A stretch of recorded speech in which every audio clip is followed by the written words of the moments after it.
My husband had gone out of town on a 2-week business trip, and I decided to move his toolbox to another room. But I accidentally dropped it, and what rolled out of that box changed my life forever. Hello, my friends. Put aside whatever you're doing for a minute. I want to tell you a story that might make you look at the people closest to you in a whole new way. Drop a comment and tell us where you're watching from. Wishing you an enjoyable listen. They say accidents rule the world.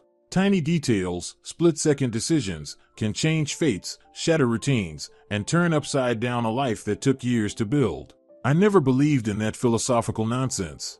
I thought of it as empty chatter over coffee in a kitchen when neighbors discussed the latest Mexican soap opera episode or the fate of some actress. I didn't believe until that day. Until the moment my husband's toolbox toppled over and smashed my entire life like a house of cards, scattering 20 years of marriage to the wind.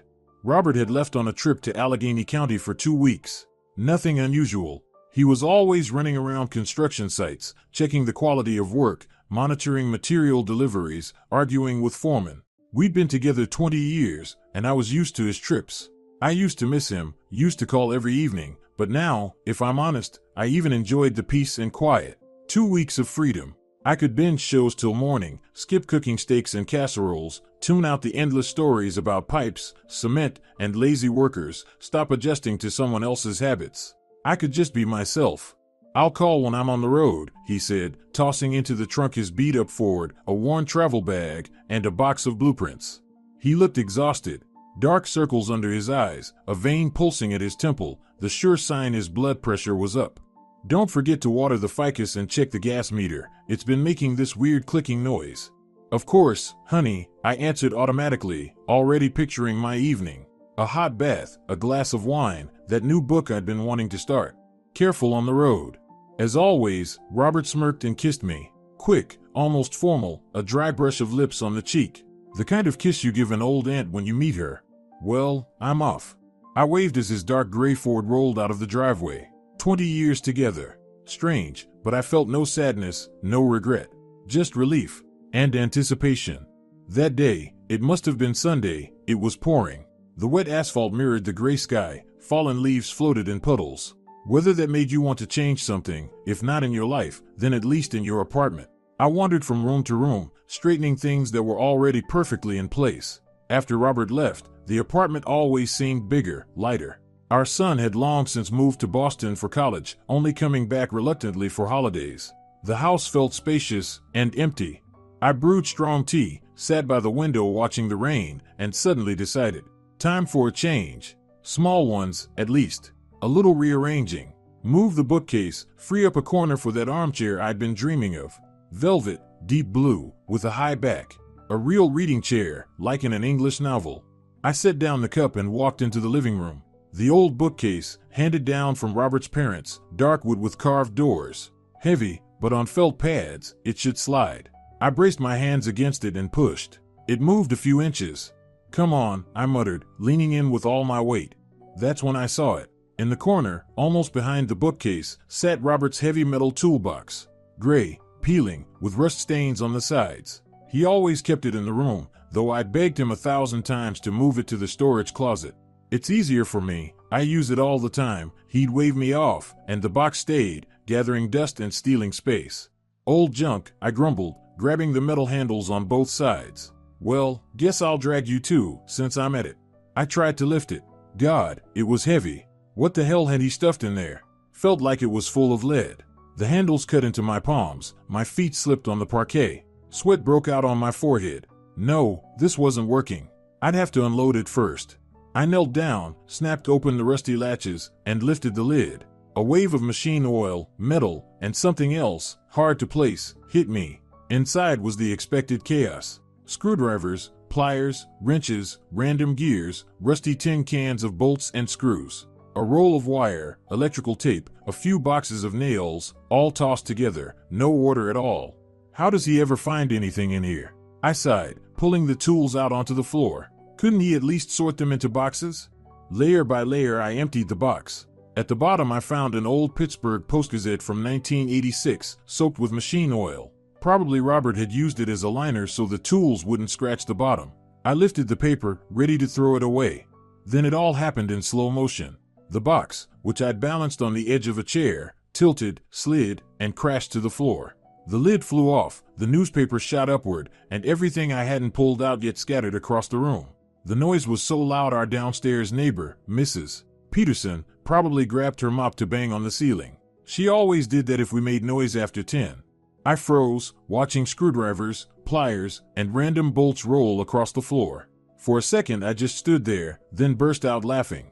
God, I'm such a klutz. Damn it, I cursed, dropping to my knees and gathering the scattered tools. Robert's gonna love this when he gets back. He'll say I did it on purpose. I crawled across the floor, peeking under the couch, the bookcase, the armchair. The hammer had rolled under the TV stand, the tape measure by the radiator, the wire spool under the coffee table. Something gleamed under the couch. I reached out and pulled out a set of keys. Odd, I'd never seen them before. They weren't for our apartment. Unfamiliar, with a blue plastic fob stamped with the number 217. A hotel room? An apartment? They didn't look like safe or car keys. Just heavy, ordinary door keys. I shrugged and tossed them into the box. Who knows what kind of old locks Robert had keys for, probably from doors we'd changed years ago.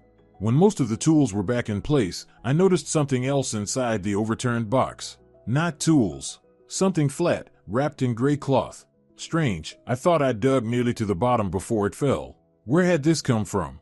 Curiosity is a dangerous thing. I pulled at the cloth and froze at what I saw.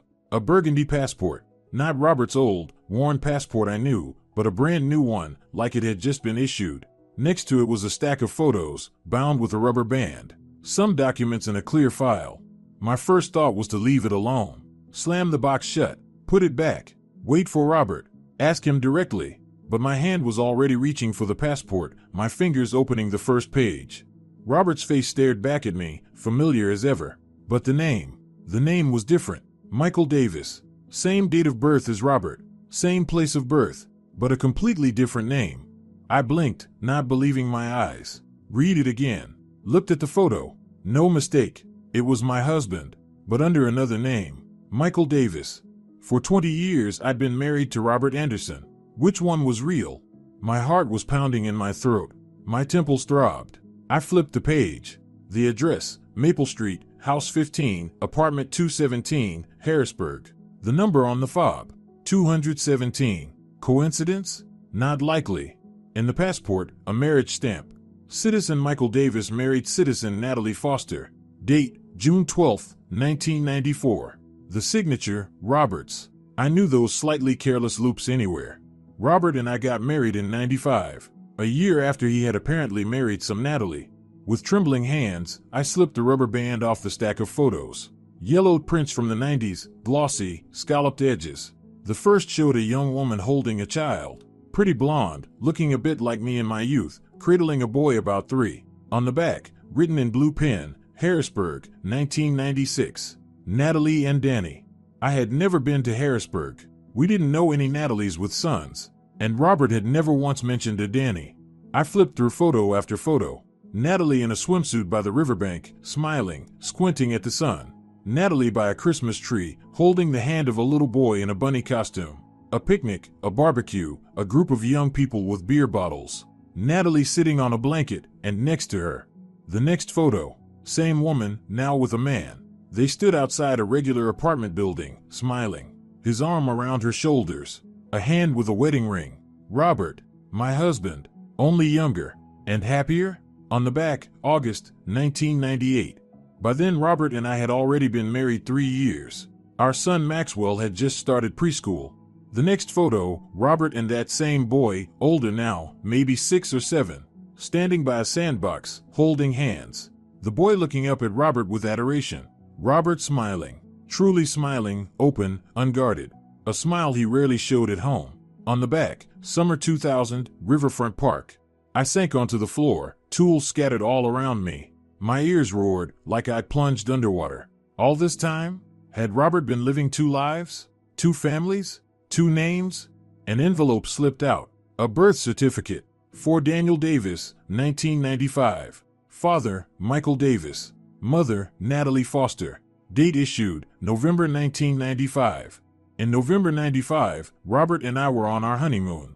We'd gone to the coast, stayed in a small hotel by the ocean, drank, sunbathed. He brought me a seashell. Small, pearly, with pink veins. Said it reminded him of me. Fragile, but strong. And meanwhile I couldn't wrap my head around it. Robert, a bigamist? A man living a double life? A man who had deceived me for 20 years? Who maybe wasn't Robert at all, but Michael. There were more documents in the file. A bank statement, an account under the name Michael Davis, with a hefty balance, a lease for a garage in Harrisburg, a utility bill for an apartment on Maple Street, the last one dated last month.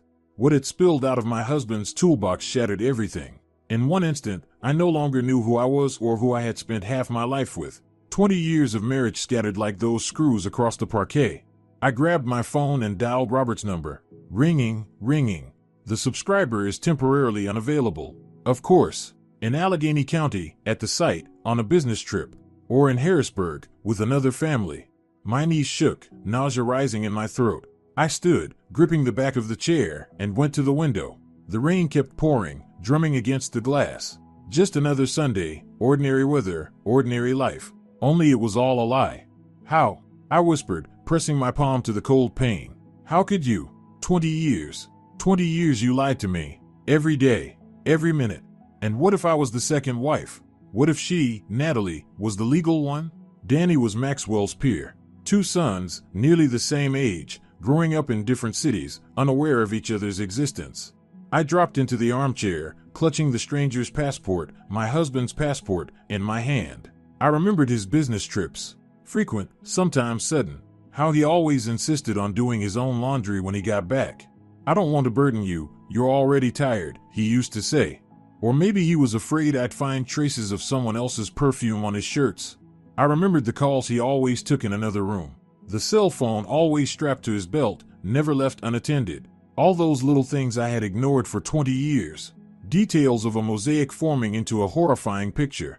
I went back to the box, dumped out the rest. Another envelope. Receipts for daycare payments in Harrisburg, school, karate classes. A copy of a diploma for Daniel Davis. Excellent marks in physics and math. Just like our Maxwell. He was a tech kid too, all after his father. And then a planner in a worn leather cover. I opened it, flipped through. Notes. Short, businesslike. Meeting dates, sums, names. 7/13. K. Handed over documents, 150. August 25th. Meeting with T. Red Roof Inn, payment through V. September 17th. N. Offers new scheme, discuss risks. I didn't understand. What business was Robert involved in? He was just a foreman, a site manager. What documents? What schemes? At the end of the planner, a few phone numbers. One simply labeled N. Home. I clenched the planner until my knuckles went white. N. Natalie? His other wife? I straightened, mechanically packing the tools back into the box. The passport, photos, documents I set aside. Into an old candy tin. My hands moved on their own, automatic, while my head spun in fog. Total chaos. I needed to call. To hear who would answer. To make sure this was some monstrous mistake.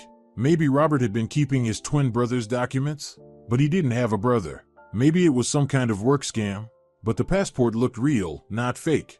I dialed his number again. The subscriber is temporarily unavailable. Of course. I went to the sideboard, pulled out an open bottle of cognac, poured a glass, drained it in one gulp, grimaced. The liquor burned my throat, but didn't clear my head. The home number. I had to call that home number from the planner. Right now, before I lost my nerve. I grabbed the phone, dialed the digits, froze with my finger over the call button. What would I say? Hello, I'm your husband's wife? Excuse me, are you by chance married to my husband? The line was already ringing before I could decide. Once, twice, 3 times. On the 5th ring, someone picked up. Hello? A woman's voice. Melodic, with a faint rasp. Hello, you're on the line. I stayed silent, unable to form words. Hello? Who is this? Irritation now. If you're not answering, I'm hanging up.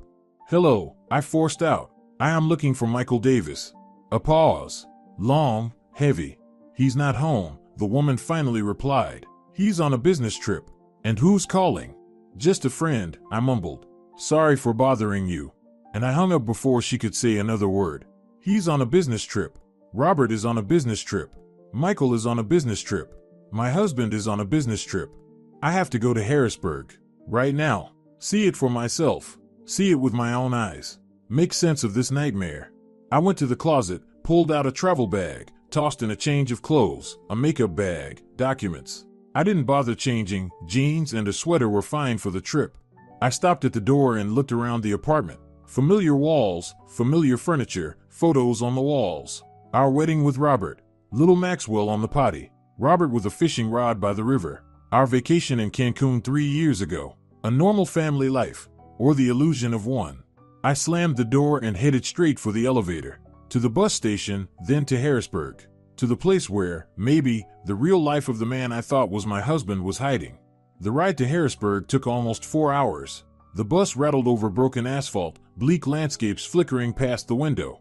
Gray towns, bare trees, fields of withered grass. I sat with my forehead against the cold glass, trying to pull my thoughts together. My head was chaos. 20 years. For 20 years I'd lived with someone I apparently didn't know at all. Robert, Michael. Who was he really? Why lead a double life? And most of all, why choose me? Why marry a second time if he was already married? Questions multiplied, answers didn't. I fiddled with the worn planner in my hands, rereading the strange notes. Sums, initials, meetings. On the last page, an address in Harrisburg. The one on Maple Street, 15, apartment 217. That's where I was headed.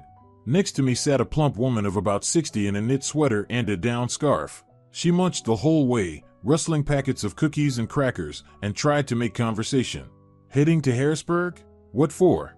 Visiting family? She asked, offering me a pack of cheese crackers. Have some. Thanks, I'm good. I turned back to the window. The last thing I needed was to pour my heart out to a random seatmate. I'm visiting my daughter, the woman kept going. My daughter and son-in-law live there, and the grandkids, 2 of them, back to back. Are you, excuse me, married? Married, I answered curtly. Sorry, I need to think. I get it, she drawled. Had a fight, then. It happens, honey, it happens. My late Harold and I were together 35 years. We went through everything. Fought and made up, everything under the sun. The main thing is patience. A woman has to be patient. I stayed quiet. Patient. I was so tired of that word. Everyone kept saying, be patient, a wife should be patient. My mother said, all men are the same, but at least yours doesn't drink. My friends advised, the main thing is he doesn't hit you and brings money home, the rest is nothing. And I was patient. His constant trips, his silent evenings in front of the TV, his indifference to my problems, his what else had I tolerated without even knowing it. The bus rolled into Harrisburg after dark. A fine drizzle fell, streetlights smeared yellow in the puddles. I got off at the central square and looked around. I'd never been to this city before. I asked a passerby how to get to Maple Street. Turns out it was close, walkable if the weather didn't scare me. Number 15 turned up fast. A typical 70s high-rise, peeling facade, shabby entryway. I stood under the awning, staring at the intercom, unable to force myself to press the button for apartment 217. What would I say to that woman? Natalie, the mother of my husband's child, his first wife. A young couple with a stroller came up to the entrance. The guy punched in the code, the door clicked open. I slipped in behind them. Under the dim glare of Seen Better Days bulbs, the hallway walls looked especially bleak. Scuffed, scribbled with marker. On the wall near the elevator, a scrawl read, Tina plus Danny, love forever. Danny. That's the name of Robert's son. Or Michael's. God, I was already confused what to call him. 7th floor. Apartment 217. A standard metal door covered in brown faux leather. A doorbell with a yellowed button. I raised my hand but couldn't press it. Instead, I pulled out the keys from my bag. The ones with the blue fob. I hesitated a second, then slid one into the lock. It fit perfectly. Turned without effort, the lock clicked. I pushed the door and stepped into a dark hallway. Natalie? I called softly. Anyone home? Silence. Only the drip of a kitchen faucet. Drip, drip, drip. I felt for the switch on the wall and flipped it. A dull bulb glowed under a yellow fabric shade. An ordinary apartment. A small entryway crowded with shoes, a coat rack with jackets and coats. On the console table, a faux leather purse, a key ring, some receipts. On the wall, a mirror in a wooden frame and several framed photos. I stepped closer. Smiling faces looked back at me. Robert. Young, thick hair, none of today's balding or gray at the temples. Next to him, the same blonde, Natalie. And the boy, different ages and different photos. From a toddler on the potty to a teenager at graduation. In the last photo, he was already grown, wearing a suit and tie. A note in ballpoint, Danny, freshman year, September 2013. Their son. He must be about 25 now, almost the same age as our Maxwell. I walked farther into the living room. Modest furnishings. A couch, an armchair, a coffee table, a TV. Landscapes on the walls, faded floral curtains on the windows. In the china cabinet, crystal shot glasses, a formal dinner set, a few figurines. A typical apartment of an average American family. More photos on the cabinet. Lots of them. Robert with his arm around Natalie by the ocean. Robert fishing with his son. A family picnic outdoors. The three of them in front of the Capitol and D.C. Christmas, a tree, a holiday table. A happy family. They looked happy in every shot. And Robert? Robert smiled in a way he never smiled at home with me. Wide, genuine, a light in his eyes. I sank onto the couch, my knees giving out. A wave of weakness hit, nausea rising to my throat. A stranger's apartment, a stranger's life, a stranger's husband. There were some papers on the coffee table. I shuffled through them automatically. An electric bill, an old issue of People magazine, a lottery ticket, and an envelope addressed in familiar handwriting. Natalie. In Robert's hand. I wasn't supposed to read other people's letters, but I couldn't stop now. Inside was a sheet of paper folded in quarters. Natalie, sunshine, I'm sorry I'm taking off so suddenly again. Rush job, I can't turn it down. I'll be away for about 2 weeks. I left money in our hiding spot. I'll call Danny myself, tell him his dad loves him and is proud of him. And I love you more than life, you know that. I'll be back, I promise. We'll go up to the cabin, apples must be ripe by now. Kisses, your Michael. 2 weeks. The same length of time he told me when he left on his trip. Money in a hiding place. Apples at the cabin. Love you more than life. When was the last time he said those words to me? I couldn't remember. Probably never. My phone buzzed in my pocket. I flinched, dropping the letter. The screen lit up, Robert. My heart pounded like crazy. I stared at the phone, frozen. Answer? What would I say? Don't answer? Then you might suspect something. Hello? My voice came out hoarse. Hey, honey, Robert's voice was upbeat, but tired. How are you? Everything okay? Yes, I forced out. Everything's fine. I just checked into the hotel, he went on. Spent the whole day at the site, barely made it to the bed. Tomorrow's full of meetings, so I might call late. Don't worry, all right? Of course, I tried to keep my tone even. I won't worry. You sound strange, suspicion crept into his voice. Are you sure everything's fine? Yes, just tired. I was rearranging furniture. Rearranging? He sounded surprised. What kind of rearranging? Moved the bookcase. I bit my lip to keep from bursting into tears. Shifted your toolbox. Pause. Long. Heavy. Oh, the toolbox, he finally said. And? Did you manage? Yes, I swallowed the lump in my throat. Managed. It was heavier than I thought. Had to unload it. Another pause. All right, his voice tightened. I'll call tomorrow. Get some rest. Okay, I whispered. Good night. He hung up. I sat staring at the dark screen. He knew. From my voice, from the mention of the box. He knew I had found something. What would happen now? Would he come? Run? Spin another lie? The front door lock clicked. I jumped to my feet, glancing around for an escape. Too late. Footsteps in the hallway, the thud of shoes being taken off, the rustle of grocery bags. Danny, is that you? A woman's voice. The same melodic rasp. You're early today. She stepped into the room, saw me, and froze. The bag slipped from her hands, oranges rolling across the floor. Who are you? Her voice trembled. How did you get in here? Natalie looked nothing like I had pictured from the photos. Older, fuller, her dyed chestnut hair cut short instead of the long blonde curls. The traces of beauty still lingered in the fine lines of her face, but the years and fatigue had done their work. Not that I was probably any better off. My name is Anna, I said, surprised at how calm my voice sounded. Anna Miller, wife of Robert Anderson, or maybe Michael Davis. Honestly, I'm not sure anymore. She went pale, grabbing the back of a chair for support. What nonsense are you talking about? She whispered. What Robert? Your husband. I pulled the passport from my bag, handed it to her. This is your husband, isn't it? Michael Davis. She took it with shaking hands, opened it, stared at the photo, then slowly lifted her eyes to me. Where did you get this? From the toolbox. Your husband's toolbox. My husband's. I don't know whose husband he really is. She sank into the chair, still clutching the passport. 26 years, she whispered. I've been married to Michael for 26 years. We have a son, Danny. He's 25. And I've been married to Robert for 20 years, I said. We have a son too, Maxwell. He's 19. We just stared at each other in silence. Two women deceived by the same man. Two lives destroyed in one day. Sit down, she finally said, motioning to the couch. I think we have a lot to talk about. I sat, keeping my eyes on her. What now? A fight? Tears? Accusations? Do you want coffee? Natalie asked unexpectedly. I've got cognac. I think we could both use some. I nodded, surprised by her composure. She stood, went into the kitchen. Dishes clinked, water bubbled in the kettle. A few minutes later she returned with a tray holding 2 cups, a sugar bowl, the kettle, and an opened bottle of cognac.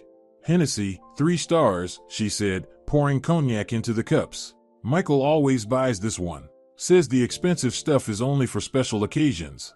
Was that a hint of irony in her voice? Robert likes Hennessy too, I said, taking my cup. Only 5-star. We drank in silence. The cognac burned my throat, spreading warmth through my body. It felt a little easier. How did you find out? Natalie asked, refilling my cup. I told her about the toolbox, the rearranging, the discovery. She listened closely, never interrupting. Only sometimes her lips tightened, her fingers clutching the cup until her knuckles whitened. And you? I asked when I finished. You never suspected anything? I suspected, she said with a bitter smile. Of course I did. His constant absences, business trips. Money always short, though he seemed to earn well. Calls he'd take in another room. Once I found a receipt in his jacket from a store in your city. I asked him. He brushed it off, said he'd been there on business. But until today I never could have imagined. She trailed off, staring out the window. Rain drummed on the glass, blurring the headlights outside. What are we going to do? I asked, the first shock fading, exhaustion washing over me. I don't know, she shook her head. Honestly, I don't know. Do you have somewhere to stay tonight? I blinked, realizing I hadn't thought about that. Actually, no. Stay here, she said, standing to clear the cups. Danny's at a friend's tonight. His room is free. And tomorrow? Tomorrow we'll figure out what to do. I stared at her, hardly believing what I was hearing. Stay in the house of my rival? Sleep in the room of the son of the man who had deceived us both for 20 years? You know what? Natalie said suddenly, a strange spark in her eyes. Let's call our husband. I'd love to hear what he has to say. He won't pick up. I shook my head. I already called. He probably guessed I found something. Give me your phone. She held out her hand. Oh, he'll pick up. I handed her the phone. She quickly dialed his number, put it on speaker. Hello? Robert's voice sounded anxious. Anna? What happened? Hello, darling, Natalie said calmly. This isn't Anna. This is Natalie, your wife from Harrisburg. And sitting next to me is your wife from where are you from, Anna? From Pittsburgh, I whispered. From Pittsburgh, Natalie repeated. And you know what? I think we both need some explanations. Very detailed explanations. The silence on the line was so thick you could hear a heartbeat. Natalie stared at the phone with a strange kind of satisfaction, while I couldn't take my eyes off her face. Calm, almost serene, as if she had been waiting for this moment for years and was savoring every second. Natalie? Robert's voice was hoarse, broken. What kind of joke is this? How do you have this number?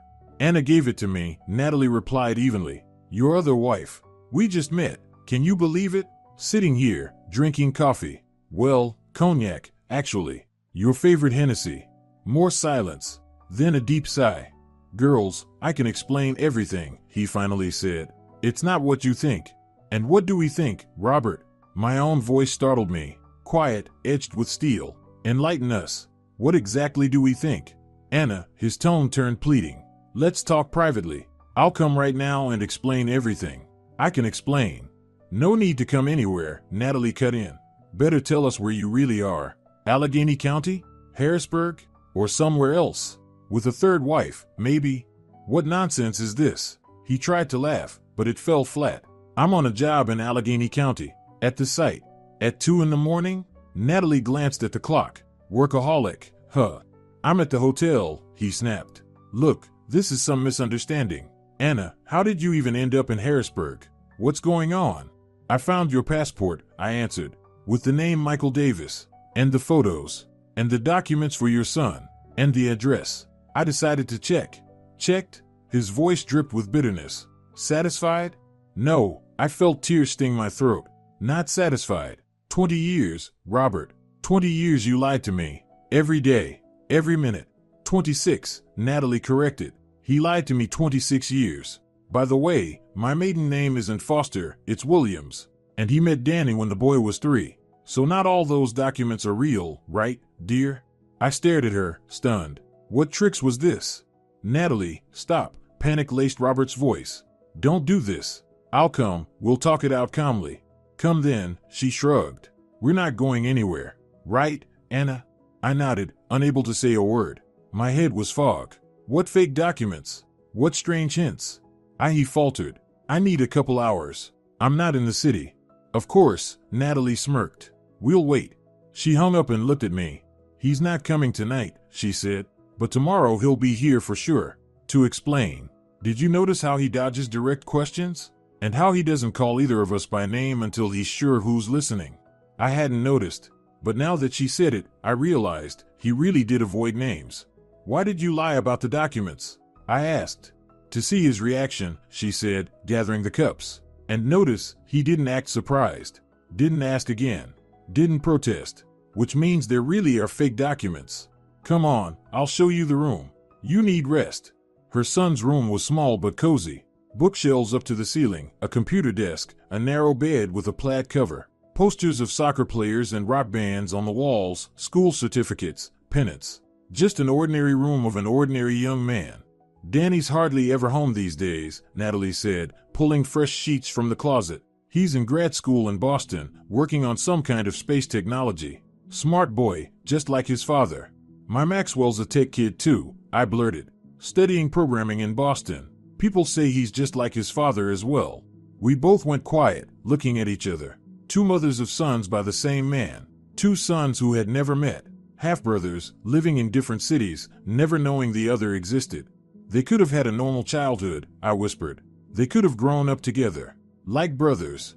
They could have, Natalie agreed. But Michael, or Robert, chose otherwise. She spread the sheets, laid out towels. The bathroom's down the hall, she pointed. Make yourself at home. In the morning, we'll figure out what to do. Thank you. I hesitated at the doorway. Listen, aren't you angry? At me, I mean? At you? She raised her brows. Why would I be? Well, I kind of destroyed your family. You didn't destroy it, she shook her head. He did. And not today. 26 years ago, when he chose a double life. Good night, Anna. She left, quietly closing the door. I sat on the bed, staring around the room. On the desk, a framed photo. Natalie, Robert, and their teenage son, smiling with arms around each other. A happy family. And in another city, in another apartment, stood the exact same kind of photo. Me, Robert, and Maxwell. Same smiles, same embraces, same lies. I never managed to fall asleep that night. Tossed and turned, staring into the dark, replaying memories in my head. When did I meet Robert? In '94, at a mutual friend's birthday party. He introduced himself as a construction engineer, some modest specialist with a small salary. Courted me beautifully. Flowers, poems, long walks. Proposed after 6 months. We had a small wedding, just family. No money, tough times. Then came work, routine, Maxwell's birth. Robert worked a lot, traveled often, said he was saving for an apartment, for a car, for a bright future. And I believed him. Like a fool, I believed. The phone buzzed on the nightstand. A message from Robert. Anna, I love you. You are my real wife. Everything else is just circumstances. Please, give me a chance to explain. No. Too late for explanations. 20 years too late. I turned off my phone and rolled over to face the wall. Tears welled up, but I held them back. Enough, I'd cried enough already. Time to think about what to do next. Morning greeted me with the smell of coffee and the sound of the radio in the kitchen. I got up, washed my face, tried to make myself presentable as best I could without a change of clothes or makeup. The mirror showed a gaunt face with dark circles under the eyes. My nose was red, eyelids swollen. I had cried in the night, no matter how hard I tried not to. In the kitchen, Natalie was frying eggs. On the table were 2 steaming cups of coffee, a plate of sliced bread, butter, cheese. Good morning, she said without turning. Sit down, breakfast is almost ready. Awkwardly, I perched on a chair, wrapping my hands around the hot cup. What a bizarre situation. Eating breakfast in the kitchen of my husband's wife. Or was I the wife of her husband? I couldn't even tell anymore. How did you sleep? Natalie placed a plate of eggs in front of me and sat down across from me. Didn't, I admitted honestly. I thought all night. And what did you come up with? She sipped her coffee, watching me over the rim of the cup. I don't know, I shook my head. I'm overwhelmed. So many questions. How did he manage 2 households all this time? Where did he really work? Where did the money come from? And most of all, why? Why 2 families, 2 homes, 2 names? 3, Natalie corrected calmly. What? 3 names. She got up, pulled a folder from a kitchen cabinet, and handed it to me. Look. Inside were photocopies of passports, birth certificates, various contracts. I flipped through them, baffled. I don't understand. Here, Natalie pointed to one sheet, a lease for an apartment in Philadelphia, in the name of Peter Barrett. And here's a bank statement. Same name. And this, another passport. See the photo? That's Michael, just with a mustache and glasses. I stared at the picture. It was Robert. Definitely Robert. With a mustache, glasses, a different haircut, but unmistakable. And the name? Peter Barrett. Is this fake? I muttered, turning more pages. I think so, Natalie nodded. But a very good fake. I found these papers about 3 years ago, by accident. He was fixing a shelf in the closet, left his jacket behind, and I went to hang it up. Found an envelope in the pocket with these copies. And you didn't say anything to him? No, she shrugged. I made copies for myself and put the originals back. Wanted to watch, to figure out what was going on. And what's going on? I set the folder aside, feeling dizzy. I don't know for sure, but Danny once let slip that his father works for the federal government. Said he carries out some secret assignments. For cover, he needs a fake life, a family, an ordinary job. That's insane. I shook my head. What government? What secret assignments? Robert's a foreman on construction sites, and Michael's an engineer at a design firm. On paper, yeah, Natalie smirked. But clearly, he's paid more than any regular engineer. And all those constant trips. I've suspected something shady for a long time. But I thought it was a mistress, some side hustle. Turns out it was a second family. And maybe a third. We both fell silent, staring at each other. The eggs on our plates went cold, untouched. What are we going to do? I finally asked. Wait, she said, standing to clear the table. He'll come. He has to. In the meantime, I want to show you something else. She left the kitchen and came back with a small dark wooden box. Found this morning while you were sleeping. She opened it. Look. Inside were papers, photos, a flash drive, a small notebook. What is this? Not sure. Michael keeps this box hidden behind a bathroom tile. I found it by accident when I was remodeling a couple years ago. I've peeked in sometimes, but the contents change. This, she pulled out the notebook, showed up recently. I took it, flipped through. Handwritten notes, numbers, diagrams. Robert's handwriting, but smaller, neater than usual. Looks like accounting, I murmured. Or look here, these are code names. Hawk, owl, eagle. And sums. Big sums. And this, Natalie pulled a thick envelope from the box, is the most interesting. Inside were photographs. Robert with serious-looking men in expensive suits. Robert behind the wheel of a luxury BMW. Robert at the entrance of a fancy restaurant. Robert in some office with a view of the Potomac River. Not exactly the life of a modest foreman, is it? Natalie said with a dry smile. Or an engineer. What does all this mean? I felt a chill crawl down my spine. Who is he really? I don't know, she shook her head. But I intend to find out. Today. The doorbell rang. We both flinched, eyes meeting. Natalie quickly shoved the papers back into the box and hid it in the cabinet. It's him, she whispered. Don't let on we found anything beyond his double life. Let him think that's all we know. I nodded, heart hammering.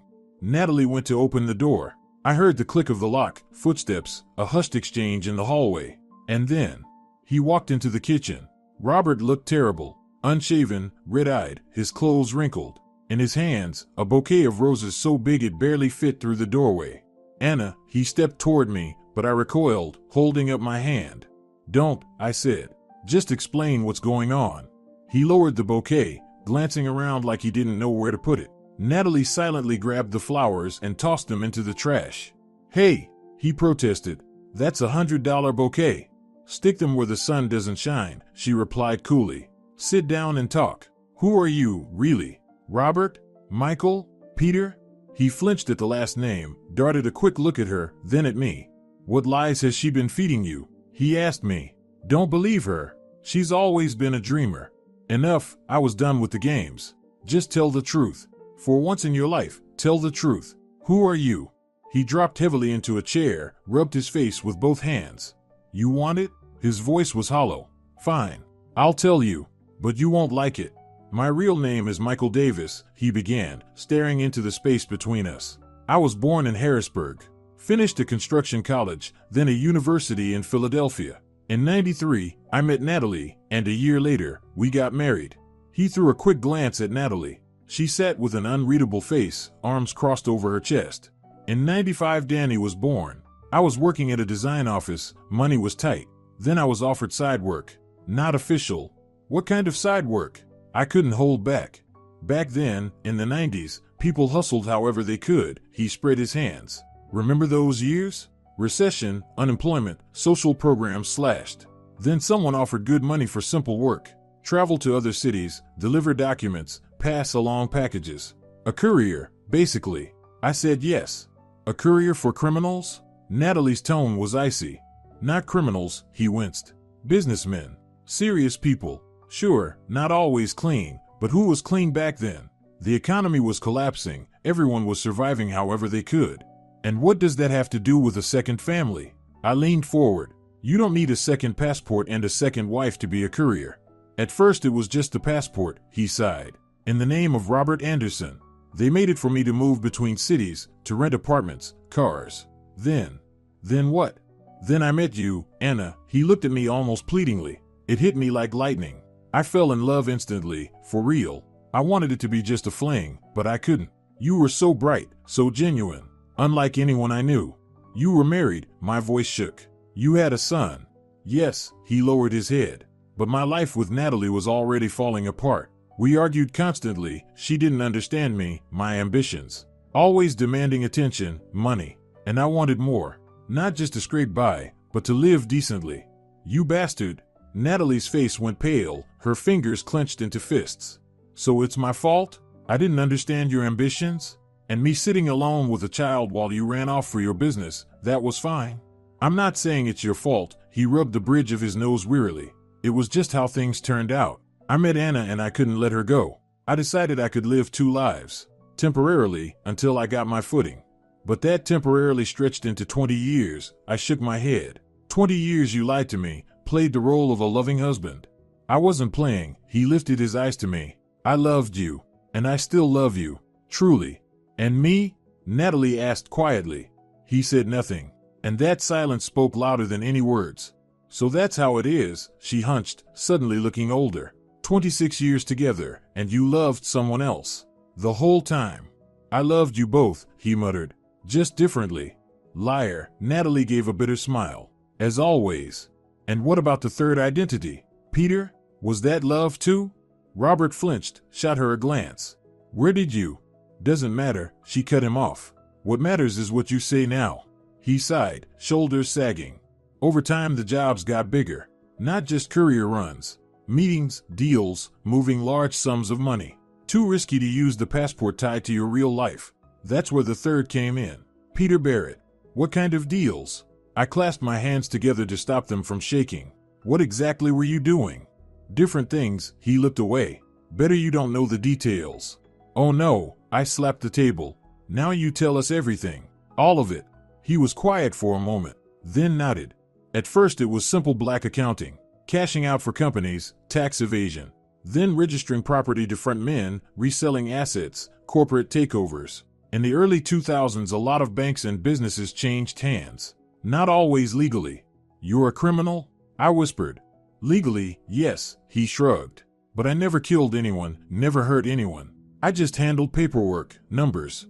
There were plenty of legal deals too. Construction, real estate. That's where I made most of my capital. And how much capital do you have? Natalie leaned forward. Enough, he answered vaguely. Enough for a comfortable life. For both of you. And the kids. Blood money, I muttered. All these years we lived off money earned illegally. Not blood, he grimaced. I told you, I wasn't involved in violence. I just worked around the laws, like everyone did back then. But you didn't stop back then, Natalie pointed out. You kept going. All those trips, late-night calls, sudden departures. You're still in it, aren't you? He hesitated, then nodded.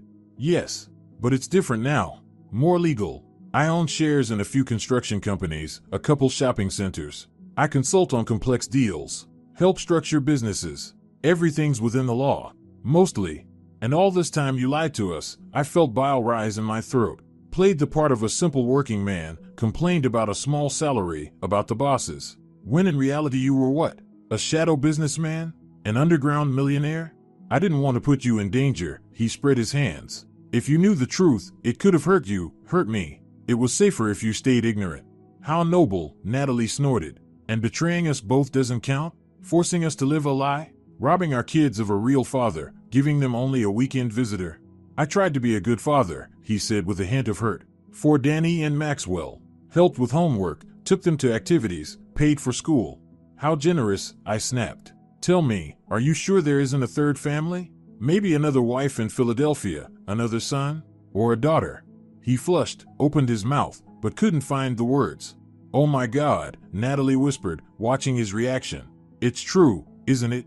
There is a third family? No, he shook his head. Not a family, just a woman. In Philadelphia. We saw each other for a few years, but I never promised her marriage. She knew I was married, knew I only came for business. And children? I asked hollowly. No, he stared at the floor. No children. I was always careful. Except those 2 times you fathered our sons, Natalie added with a poisonous smile. He stayed silent, eyes fixed on the tiles beneath his feet. How many more women were there? I stood, unable to sit beside him any longer. Besides the 2 of us and that one in Philadelphia? I don't know, he shrugged. A few. On trips, in different cities. Nothing serious. Looks like none of us were serious to you, Natalie rose too. If you could toy with our lives like that, lie, betray, use us. I didn't use you, he lifted his head. I took care of you, provided for you, loved you. Loved? I couldn't believe my ears. That's not love. I don't even know what to call it. Some kind of sickness. Listen, his voice suddenly shifted into a businesslike tone. I understand your anger. You're entitled. But let's look at this rationally. I have money, property, business. I can support both of you for the rest of your lives. Separate apartments, allowances, education for the kids. You wouldn't have to work if you didn't want to. And what are you offering us? Natalie narrowed her eyes. A payoff? Money for 26 years of lies? I'm offering a practical solution, he crossed his arms. You get financial security, I get the chance to see my children. Everyone wins. And what about the fact you're a criminal? I shook my head.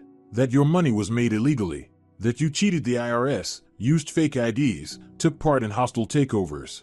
Statute of limitations, he shrugged. Most of those cases are long expired. And without complaints or evidence, no one cares what happened in the 90s. I care. I felt cold fury rising inside. I don't want your dirty money. And you will never see Maxwell again. I'll tell him the truth.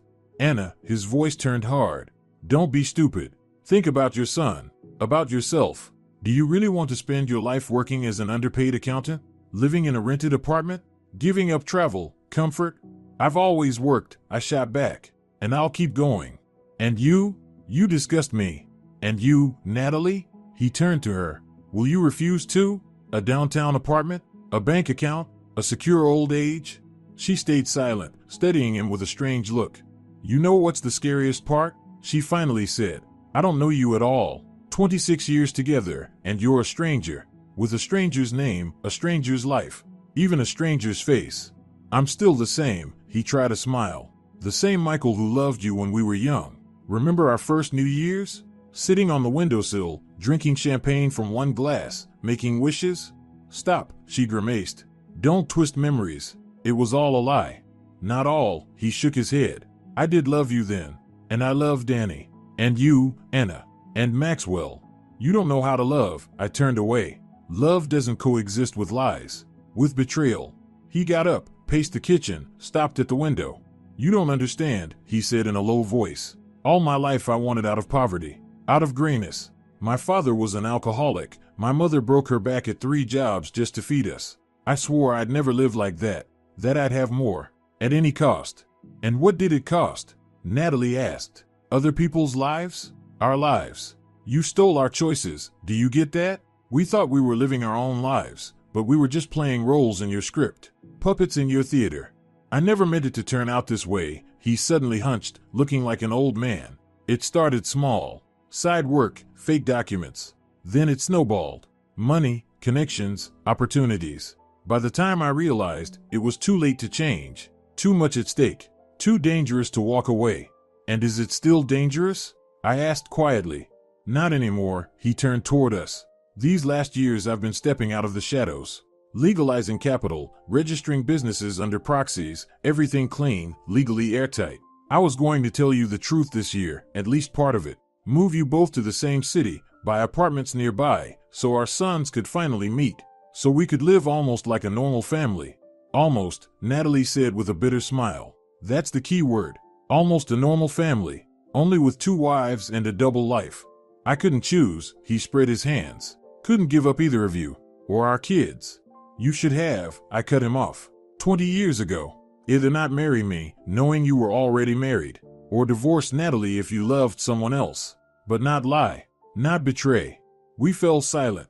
The wall clock ticked steadily, indifferent. A sunbeam slipped through the curtain, catching dust motes dancing in the air. Just an ordinary morning. Just an ordinary kitchen. Only our lives had been turned upside down. I still offer financial help, he said finally. Whatever you decide. And I'd be grateful if you kept this quiet. I do have a business, a reputation. Reputation? Natalie laughed harshly. What reputation? You don't even have a real name. You know what I mean, he winced. I'll help you, but don't damage me either. Fair? Fair would be turning you in, I said coldly. For fraud, forgery, tax evasion. For every shady deal you pulled. Go ahead, he shrugged. But I've got connections. In the police, in the prosecutor's office, in the IRS. Your complaint will never go anywhere. And if it does, it'll get buried. You'll just waste your time.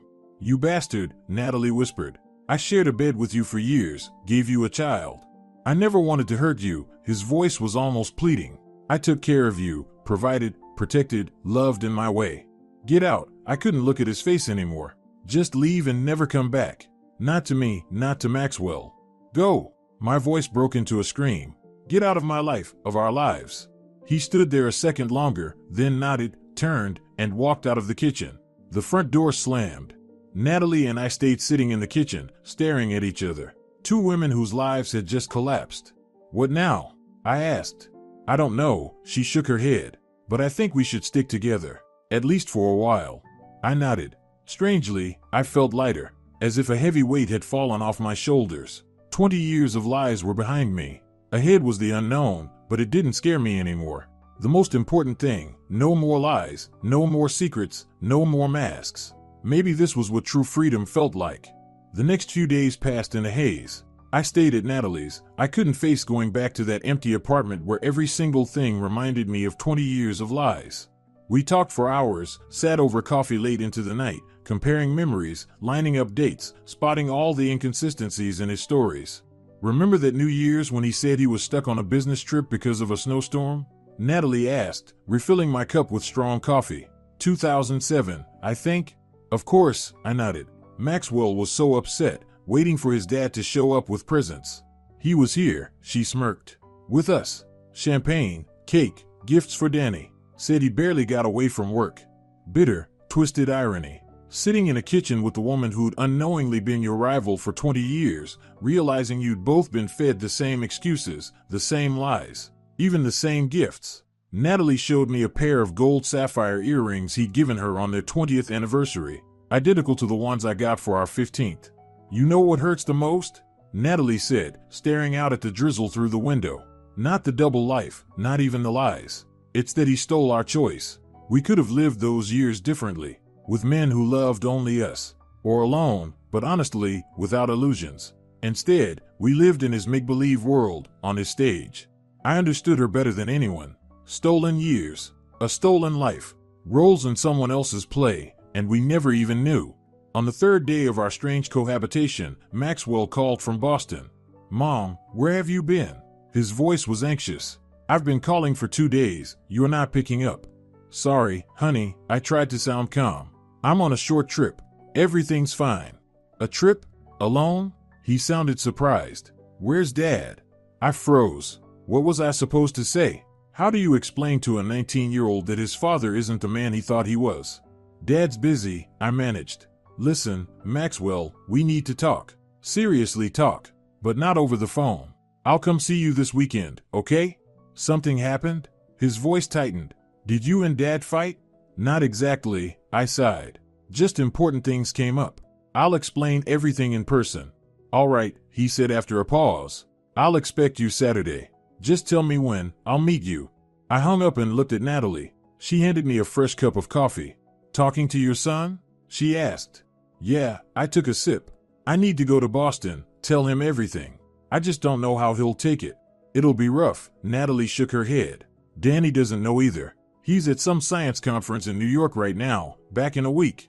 I can't imagine how I'm supposed to tell him his father's a bigamist and a con man. What if I hesitated? What if we don't tell them? At least not yet? What do you mean? Let them keep their good image of him, I shrugged. Why ruin it for them? It's not their fault. Natalie thought for a long time, tapping her nail against her cup. I don't know, she said finally. Part of me doesn't want to hurt Danny. But on the other hand, is it right to keep lying? We know the truth now, but they don't. That means we're deceiving them too. I had no answer. She was right, whichever way you looked at it.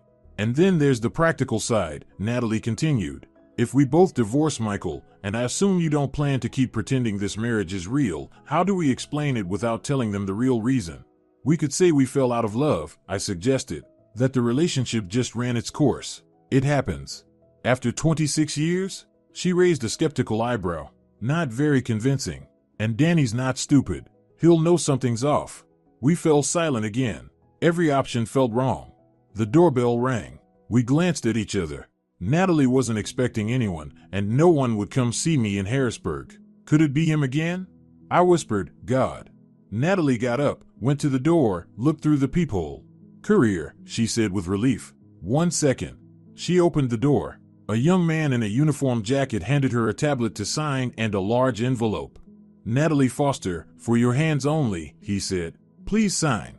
She signed, took the envelope, shut the door, walked back into the kitchen with a thoughtful look.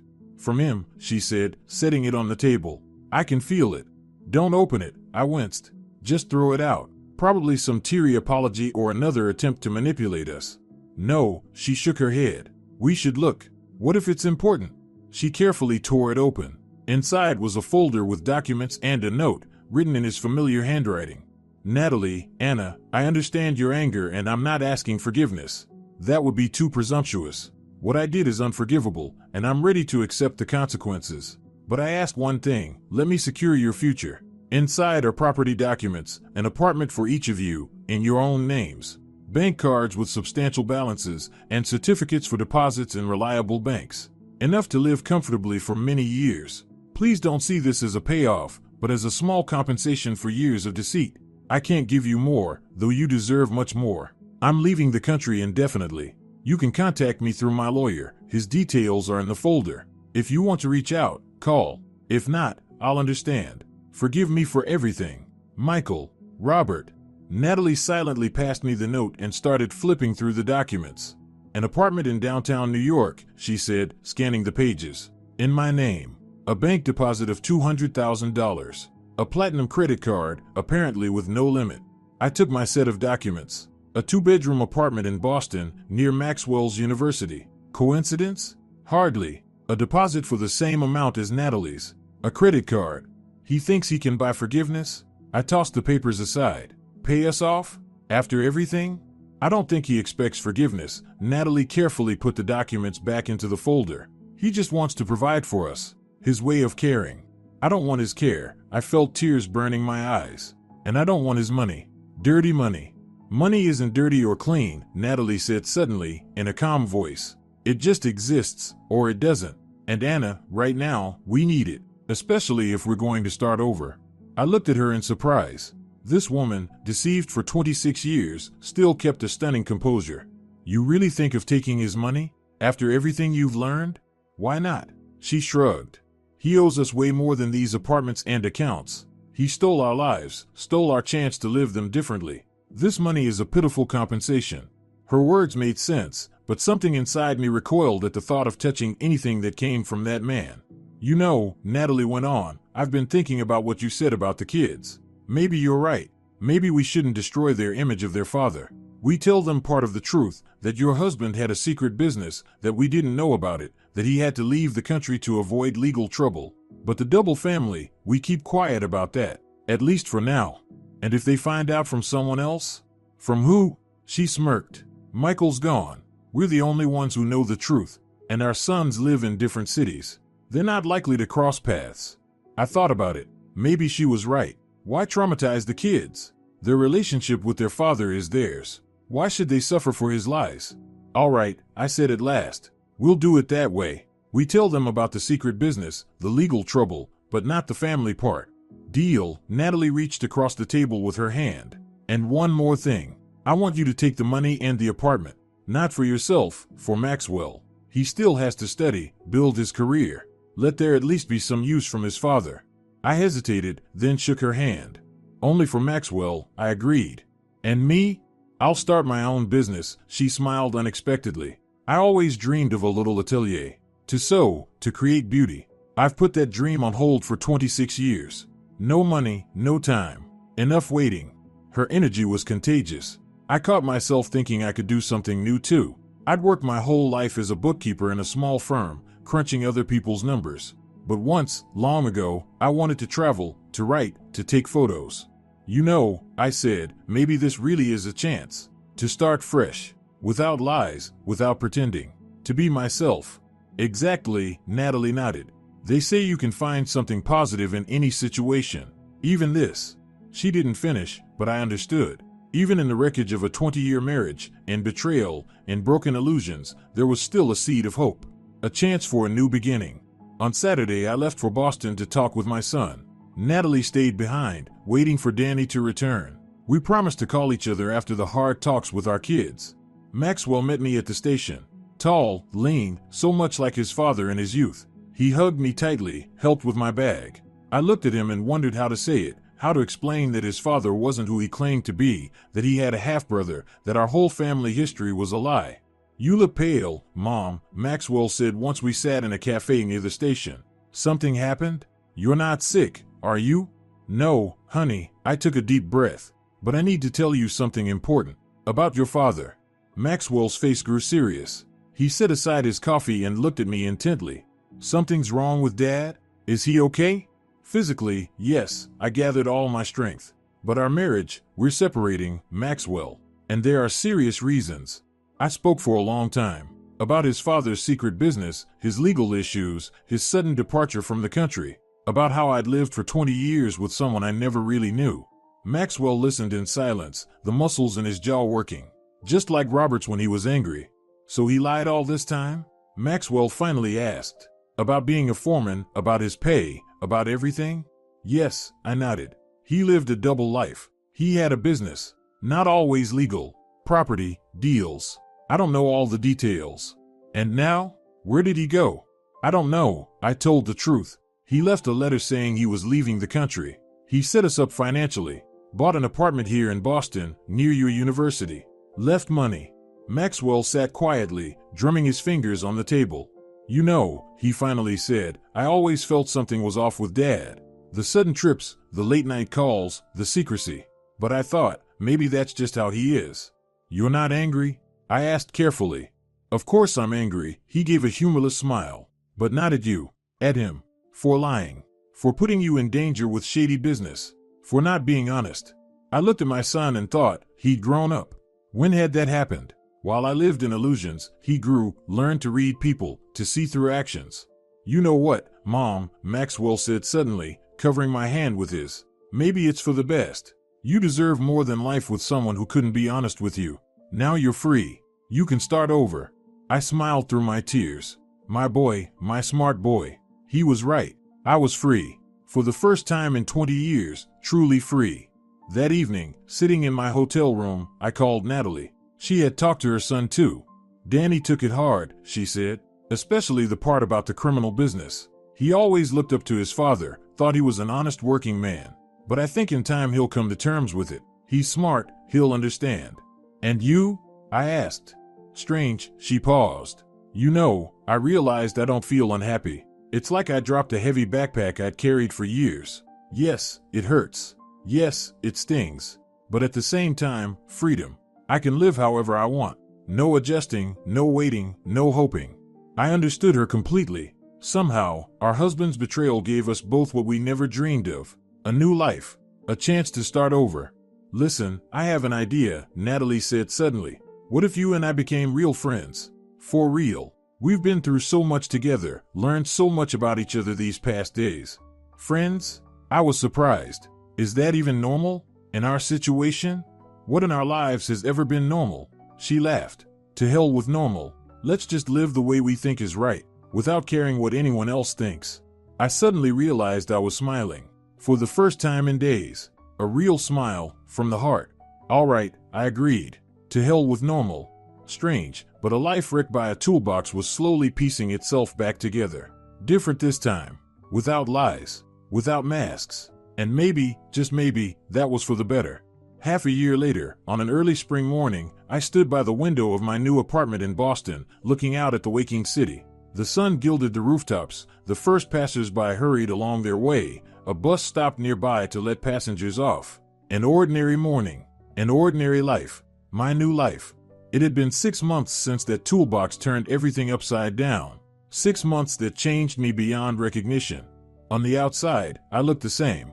Except I'd cut my hair short, bought new clothes, thrown away the shapeless things I'd worn for 20 years. But inside everything was different. I'd moved to Boston, closer to Maxwell. He often dropped by in the evenings, we'd cook dinner, talk. Turns out, my son was almost relieved about my breakup with Robert. You guys haven't been happy together in years, Mom, he told me once, helping me put up shelves. I noticed it back in high school. It was like you lived parallel lives. Polite neighbors, not husband and wife.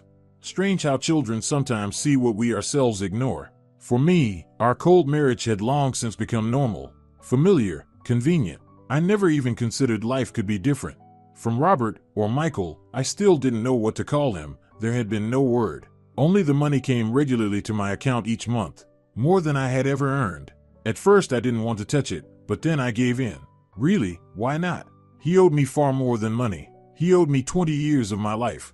Anna, you there? Natalie's voice on the phone was excited. You didn't forget I'm arriving today? Will you meet me?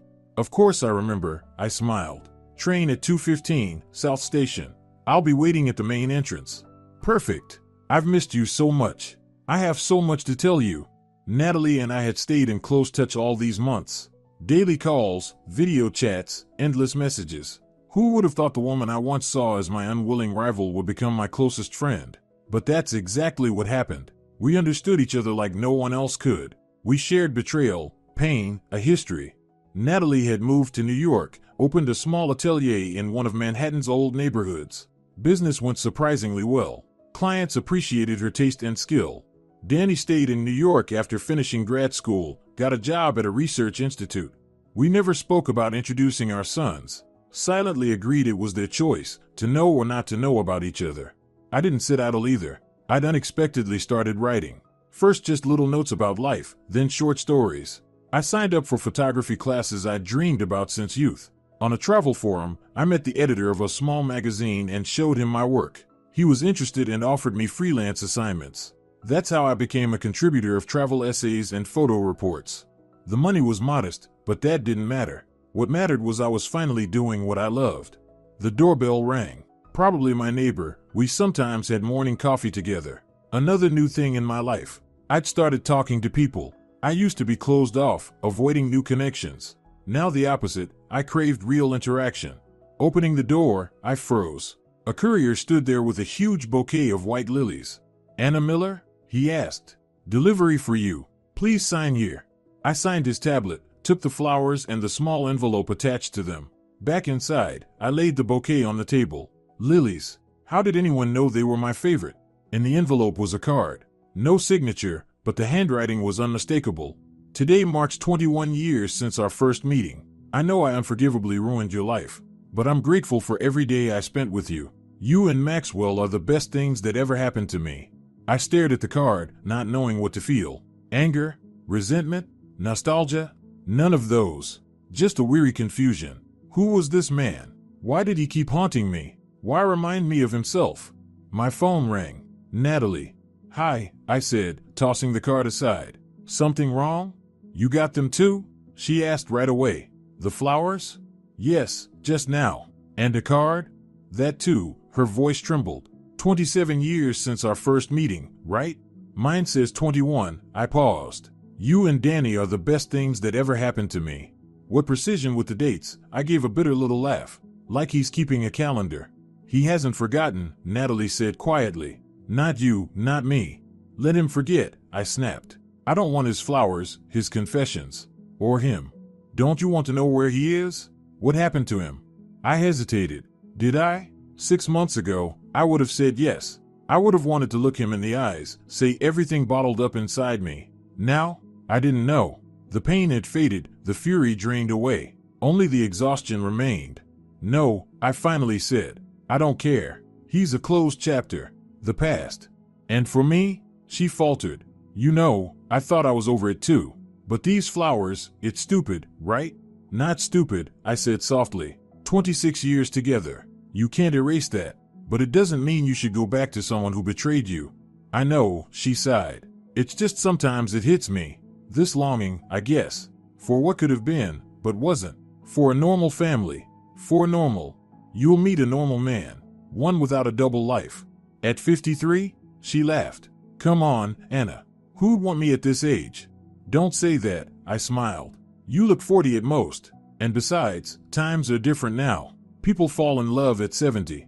Well, sure, but I'm not ready for a nursing home yet, she laughed again. Anyway, enough of that. I really am coming today. You didn't forget? Of course not. I walked to the window, watching the sunlit street. I'm looking forward to it. We've got plenty to talk about. Like what? Like the fact I've been offered a trip to Argentina to write an article about mountain trails. 2 weeks. All expenses paid. Travel, lodging, even a mountain guide. Anna. Her voice was thrilled. That's incredible. When? Next month, I smiled. Can you imagine? Me, who never went farther than the next town, flying to another country. Alone. You're amazing, her voice carried genuine pride. I always knew you were strong. You just didn't realize it yourself. We said goodbye until we met later, and I went back to the window. A strange feeling washed over me, like I'd finally woken up from a long sleep. 20 years I'd lived someone else's life, a life forced on me, and only now was I beginning to understand what I really wanted.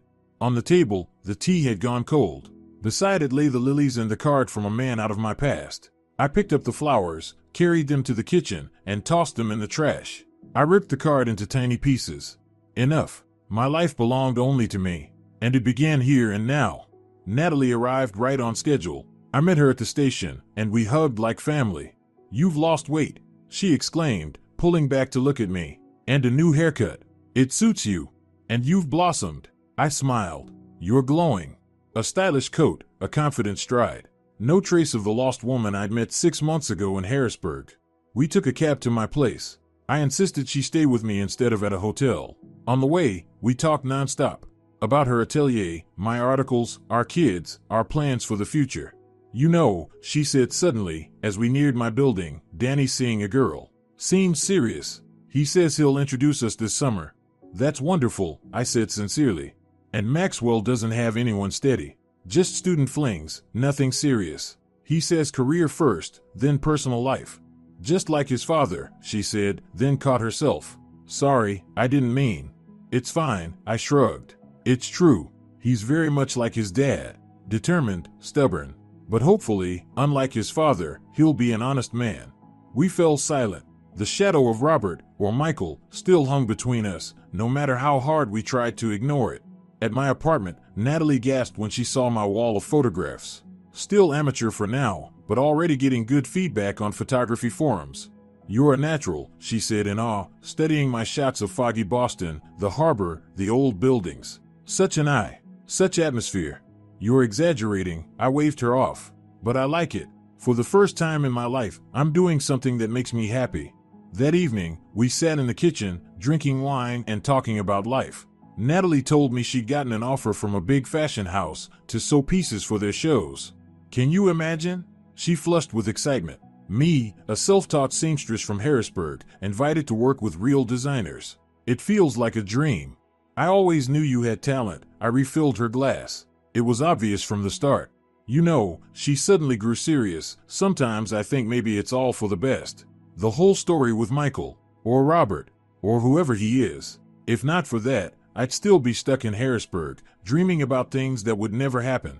I'd never have had the guts to change. I nodded. I knew exactly what she meant. I'd thought the same many times. It's strange, I said. The man who hurt us so much also, in a way, gave us something. Forced us to wake up. To start living. Life is strange like that, Natalie said thoughtfully. You never know what's really for the best, and what's for the worst. We sat quietly, each lost in our own thoughts. By the way, I said suddenly, I have more news. I've decided to file for divorce. Make it official. Seriously? Her brows shot up. But he's gone. Abroad. In the U.S.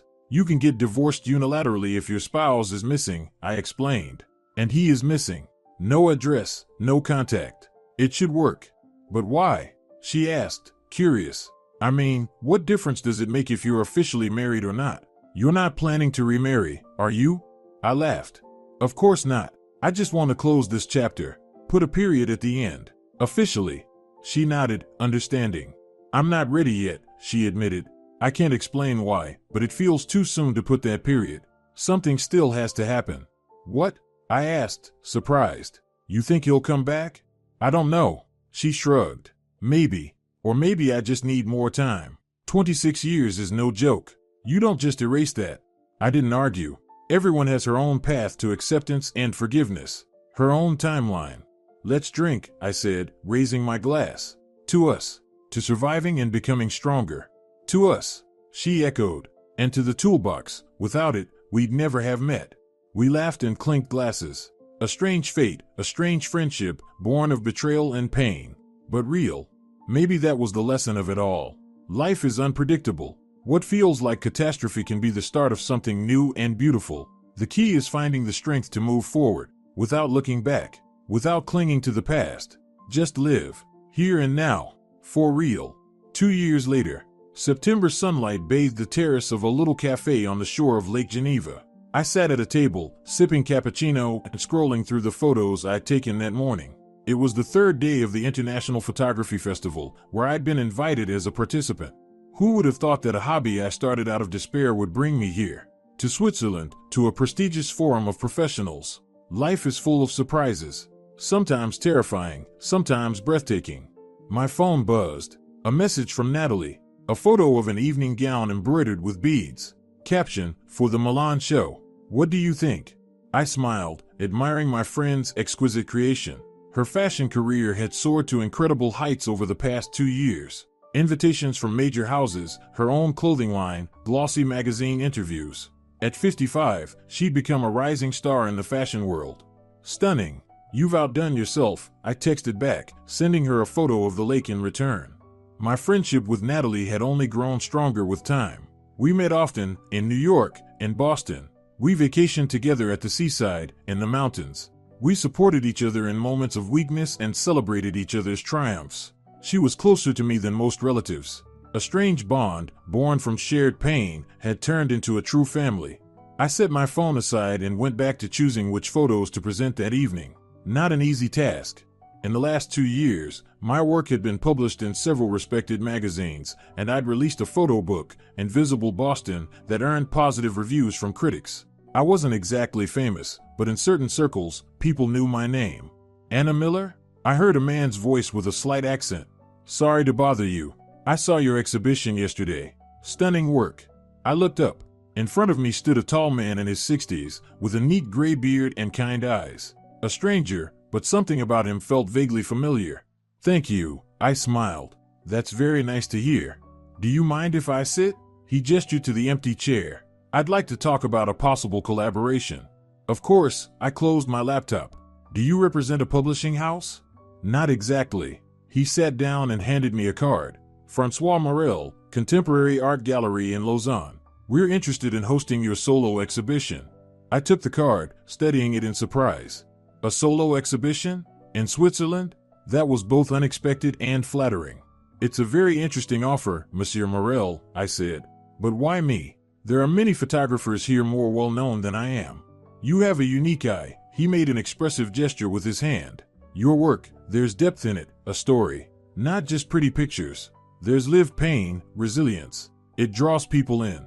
I stared at him in amazement. How precisely he'd captured the essence. My photos really had come out of pain, out of the need to see the world anew, through my own eyes, not through someone else's imposed illusions. Thank you for such insight, I said sincerely. I'll need to think about your offer. Of course, he smiled. Here's more of my contact information. I'll be waiting for your decision. He handed me another card, this one with handwritten phone numbers and an email address. The handwriting. That handwriting. I froze, staring at the neat letters. My heart skipped a beat, then raced faster. I knew that handwriting. All too well. I lifted my eyes to the man, studied the features hidden by the beard, the eyes behind the glasses. Robert? I whispered. Michael? He didn't flinch, just went a shade paler. Excuse me? His French accent suddenly thickened. You must be confusing me with someone else. I don't think so. I laid the card on the table. What is this? Another mask? Another role? He was silent for a moment, then sighed and took off his glasses. The eyes. The same. Blue with a hint of green. Eyes I'd seen every day for 20 years. Hello, Anna, he said now without the accent. I didn't think you'd recognize me. The handwriting, I nodded at the card. You always wrote the letter with that special curl. And the numbers leaning to the right. Some things don't change, no matter how hard you try. We sat in silence, staring at each other. I waited for the storm of emotions, anger, hurt, grief. But inside was only a strange emptiness, like running into an old coworker. Nothing more, nothing less. Why the masquerade? I finally asked. Why approach me, offer an exhibition? What's the game? No game, he shook his head. The gallery is real. The offer is real. I just wanted to see you, to make sure you were okay. I'm better than okay. I leaned back in my chair. Better than ever. And you, looks like you've changed your name, your face, your country. Don't you get tired of running? He smiled sadly. For the past 2 years I've lived here in Switzerland. I bought this gallery. Legally, by the way. All the paperwork is in order. Francois Morel is my official name. At least here. Congratulations, I folded my arms. So you've built yourself a new life again. What about family? Already found a new wife? Or two? He winced, as if in pain. No, Anna. I'm alone. And I'll stay alone. I've had enough of double lives. Well, imagine that, I arched a brow. How responsible of you. What's changed?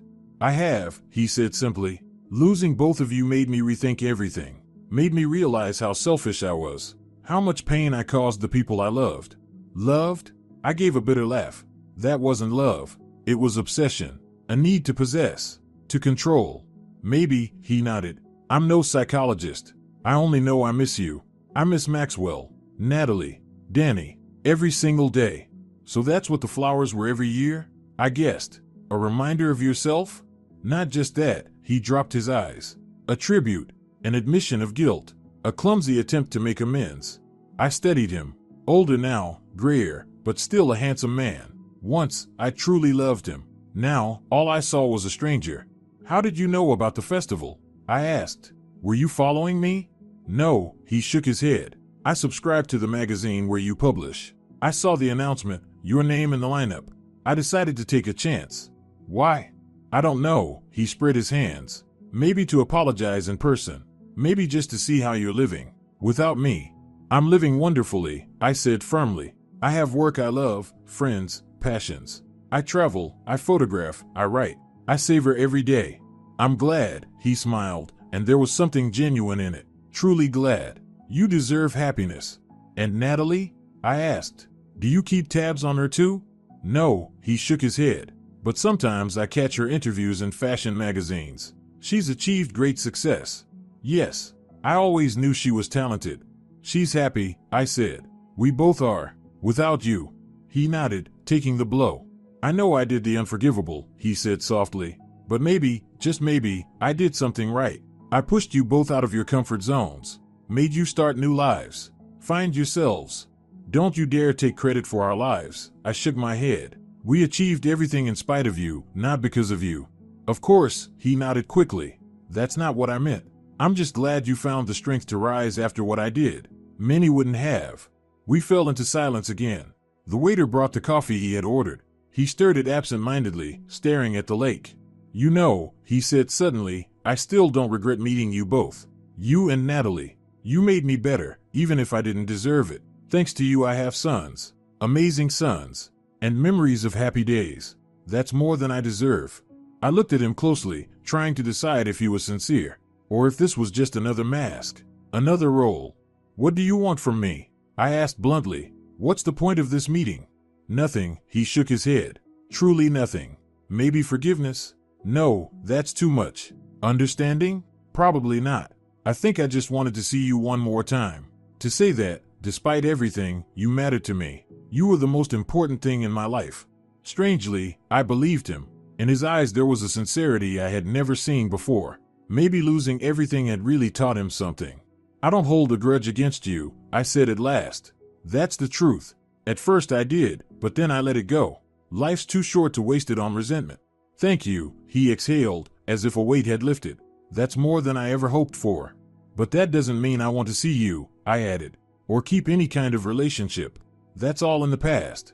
I understand, he nodded. Absolutely. I'll leave and never bother you again. Just, may I ask one question? What question? Maxwell, he swallowed hard. How is he? What's he doing? Is he happy? I hesitated. Did he even have the right to know about his son? On the other hand, what harm was there in telling him? He graduated, works at an IT company, I said. He recently married his college classmate. A good girl, they're perfect for each other. They're happy. Married? His eyes widened. My boy got married and I didn't even know. He didn't write to you? I was surprised. Strange. I told him I had a way to reach you through your lawyer. I thought he'd use it. No, he shook his head. Not a word. Probably didn't want to, and I can't blame him. His eyes filled with tears. Real ones, not staged. For the first time since I'd known him, I saw genuine emotion. No mask, no pretense. And Danny? I asked. Do you talk to him? Occasionally, he wiped his eyes. By email. Brief, formal. He hasn't forgiven me, and he's right not to. Do they know about each other? The question had haunted me for years. Maxwell and Danny? Not from me, he shook his head. I promised both of you I wouldn't interfere in your lives. And I kept that promise. We fell silent again. I looked out at the lake, the distant mountains, the sailboats gliding across the water. A beautiful, peaceful scene. Such a stark contrast to the storm inside me. Our sons met, I said suddenly. A year ago. They found each other on their own. By accident. What? He flinched. How? At a conference on information technology, I smiled despite myself, remembering. Danny was giving a talk on quantum computing. Maxwell was in the audience. After the presentation he asked a question, they started talking. And they realized? His voice trembled. That they were brothers? Not right away, I shook my head. But they kept in touch. Turned out they had a lot in common. Interests, opinions, even habits. Later they talked about family, figured out their fathers were suspiciously alike. Dug deeper. Oh my God, he covered his face with his hands. And then? They called Natalie and me, I sighed. Invited us to meet. Basically staged a confrontation. Demanded answers. And you told them the truth? He looked at me in horror. The whole truth? Yes, I nodded. They had the right to know. Both of them. He sat with his head bowed, shoulders slumped, fists clenched. They must hate me, he whispered. Not exactly, I shrugged. Of course they were shocked, angry. Maxwell didn't speak to me for a week. He thought I'd deliberately kept the truth from him. But then what? Then they accepted it, even found something good in it. What good? He lifted his head. They found each other, I smiled. Brothers who didn't know the other existed for 25 years are now inseparable. Maxwell was Danny's best man at his wedding 6 months ago. Danny's helping Maxwell with a startup project. Their wives are friends too. Danny's married as well? He looked stunned. Yes, I nodded. They met at the institute. Married last winter. A wonderful girl, a theoretical physicist. A perfect match.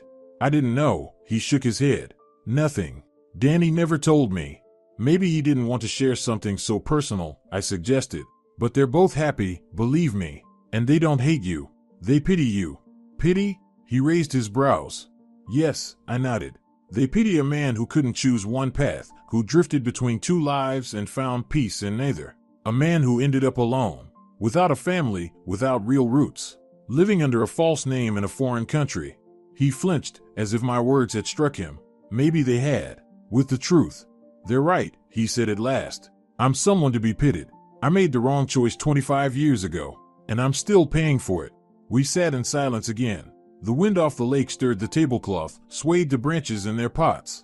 Somewhere, soft music played. Tell them, he faltered, if you get the chance, tell my sons I love them. Both of them. That I'm proud of them. And that I'm sorry for everything. I will, I promised. Though I think they already know. He nodded, then stood, laying cash on the table for the coffee. I should go, he said. Thank you for listening. For not throwing me out right away. That's more than I deserve.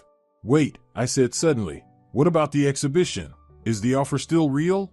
He looked at me in surprise. Of course. The gallery is real, I wasn't lying. But do you truly want it? Why not? I shrugged.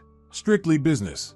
Nothing personal. I'm a photographer, you're a gallery owner. Simple as that. All right, he nodded, pulling out another card. Here's all the contacts. My assistant's name is Pierre. He'll work out the details with you. I took the card and slipped it into my bag. Goodbye, I said. And good luck. Truly. Goodbye, Anna, he gave a faint smile. Be happy. He left, and I sat there looking out at the lake. A strange feeling washed over me. Not anger, not bitterness, but something closer to release. As if the last thread tying me to the past had finally snapped. Now I was truly free. That evening I called Natalie. I told her about the meeting, the conversation, the exhibition offer. And what did you decide? She asked. About the gallery? I think I'll say yes, I shrugged. Why not? It's just work. And it won't feel strange? Doing business with him? After everything? You know, I thought for a moment, it would have once. But today I realized I don't feel anything for him anymore. No love, no hate. He's just someone from my past. A chapter in my story. I get it, her voice was thoughtful. It's still hard for me to see it that way. But I'm glad you can. You'll get there too, I said firmly. With time. The main thing is to look forward, not back. You're right, she paused. By the way, will you come for New Year's? The boys are gathering at my place with their wives. It'll be fun. Of course I'll come, I smiled. I wouldn't miss our first real family holiday. Family, she echoed. Yes, that's what we are now, isn't it? Strange, unconventional, but real. Real, I agreed. And you know what? Maybe it was meant to happen this way. Maybe we had to go through all of this to find each other. For our sons to find each other. Maybe, she sighed. Life is a strange thing. You never know what's truly for the better and what's for the worse. I remembered she'd said those same words 2 years ago, in my Boston kitchen. Back then we were only beginning our journey toward healing. Now, it seemed, we had come to the end of it. You know, I said, watching the sunset over the lake, I'm grateful for that day. For the toolbox that fell and revealed everything. Without it I would have kept living in lies. I would never have learned what I was capable of. Never have found my true self. And we would never have met, she said softly. Never become friends. Family. Exactly, I smiled. Everything happens for the best, like my grandmother used to say. Even the worst shocks can lead to something good. You just need the courage to push through the pain. We talked for a long time after that. About our children, about the grandchildren who would surely come in a few years, about shared plans, about the future, about life, which goes on no matter what. If you enjoyed this story, give it a thumbs up and subscribe to the channel. It motivates us to create new and exciting stories every day. Don't miss the next video, which you can see right now on the main screen. Take care and be happy.